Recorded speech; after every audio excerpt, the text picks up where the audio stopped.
ایک آدمی کے اندر اگر 50 برائیاں ہیں تو 10 اچھائیاں بھی ہوں گی۔ ایک آدمی کے اندر 50 اچھائیاں ہیں تو 10 برائیاں بھی ہوں گی۔ جو چیز ہم تلاش کرنا شروع کریں گے ہمیں مل جائے گی۔ اگر ہم نے اپنا مزاج یہ بنایا ہے کہ ہمیں تو ہر ایک کے اندر اچھائیاں ڈھونڈنی ہیں تو مل جائیں گی۔ کوئی آدمی اچھائیوں سے خالی نہیں ہے، دنیا میں ہر انسان کے اندر اچھائیاں ہیں۔ اور اگر ہم نے اپنا مزاج یہ بنایا ہے کہ مجھے دوسروں کی کمیاں دیکھنی ہیں تو وہ بھی مل جائیں گی، اس لیے کہ وہ بھی ہر ایک کے اندر موجود ہے۔ تو اس کی علاج کا ایک طریقہ ہے۔ ہمارے معاشرے میں کیا ہو رہا ہے کہ اللہ تعالیٰ نے خوبیاں بھی تقسیم کی ہیں۔ کسی کو کوئی خوبی دی ہے تو دوسری نہیں دی، دوسری کسی کو دے دی تو اس کے پاس وہ نہیں ہے۔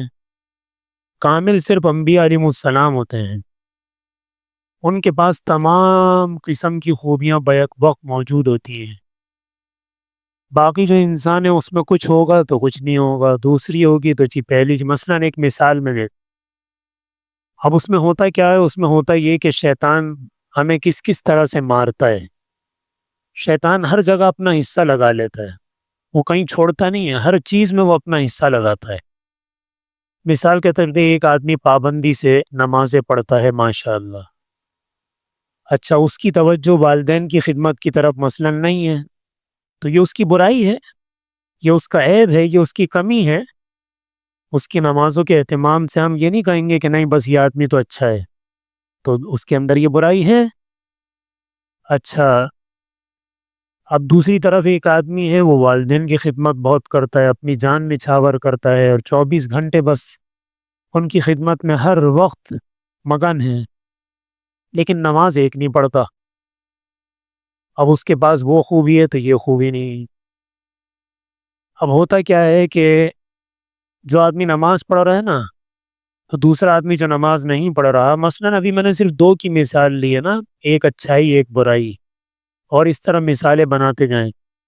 مسئلہ کہاں آتا ہے؟ مسئلہ یہاں آتا ہے کہ جو نماز پڑھ رہا ہے مثلا وہ کہتا ہے یہ تو بہت ہی زیادہ برا آدمی ہے، ایک نماز نہیں پڑھتا، اس سے زیادہ برا آدمی کوئی نہیں، اپنے دل میں اس کو برا سمجھتا ہے۔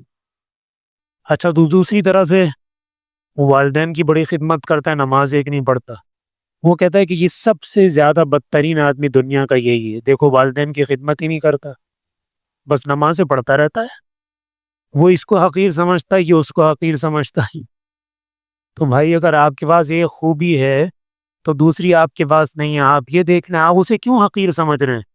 آپ یہ کہیں کہ او ہو میں نمازیں پڑھتا ہوں لیکن یہ والدین کی کیسی خدمت کرتا ہے، میں تو اس کے بالکل 1% تک بھی نہیں پہنچ سکتا، یہ بڑا عظمت والا آدمی، بڑا عظیم آدمی، اس کو عظمت کی نگاہ سے دیکھے۔ اور جو دوسرا آدمی ہے وہ اس کو عظمت کی نگاہ سے دیکھے، یار کہ یہ تو ماشاءاللہ نمازوں کا اتنا اہتمام کرتا ہے، میں نمازوں سے کتنا غافل ہوں، یہ آدمی بڑا عظیم۔ تو یہ ایک مثال ہے اپنا علاج کرنے کا۔ تو ہمارا کیا ہے کہ ہم اللہ کی طرف سے، ہمارے اندر کچھ نہیں، ہر انسان کے اندر خوبیاں ہیں لیکن وہ اللہ کی دی ہوئی ہیں، ذاتی اپنی کسی کی بھی نہیں ہے۔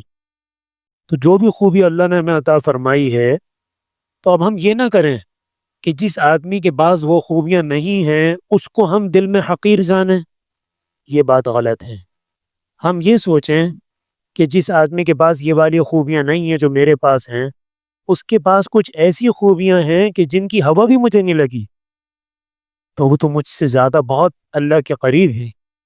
تو یہ اپنا ایک علاج کرنے کا طریقہ، اس لیے کہ ہم میں سے ہر آدمی کے اندر یہ باتیں آتی رہتی ہیں۔ اللہ تعالی ہم سب کو عمل کی توفیق